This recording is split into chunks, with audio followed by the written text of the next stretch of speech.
ভারতের ছত্তিশগড়ে বিবাহিত নারীদের জন্য মাসে ১,০০০ টাকার ভাতার ব্যবস্থা রাখে সেখানকার স্থানীয় সরকার। সেই প্রকল্পের নাম মাহাতারি বন্ধন যোজনা, যার সদস্য তালিকার মধ্যে আছে বলিউড অভিনেত্রী সানি লিওনের নাম।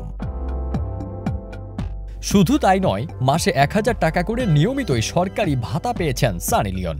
একে একে উঠিয়েছেন মোট ১০,০০০ টাকা। সেই ভাতাগ্রহীতার স্বামীর নাম আবার জনি সিন্স।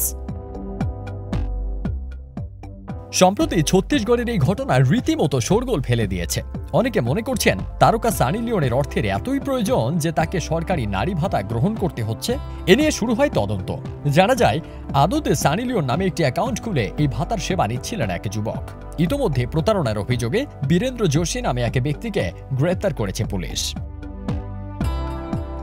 ভারতীয় একাধিক গণমাধ্যমের সূত্রের খবর, সরকারি প্রকল্পের টাকা নিজের পকেটে ঢোকাতে সেই অভিযুক্ত ব্যক্তি একটি ভুয়া অ্যাকাউন্ট খুলেছিলেন। সেই অ্যাকাউন্ট খোলা হয়েছে মূলত অভিনেত্রী সানি লিওনের নামে। বলা বাহুল্য, এর সঙ্গে অভিনেত্রীর কোনো সম্পর্ক নেই।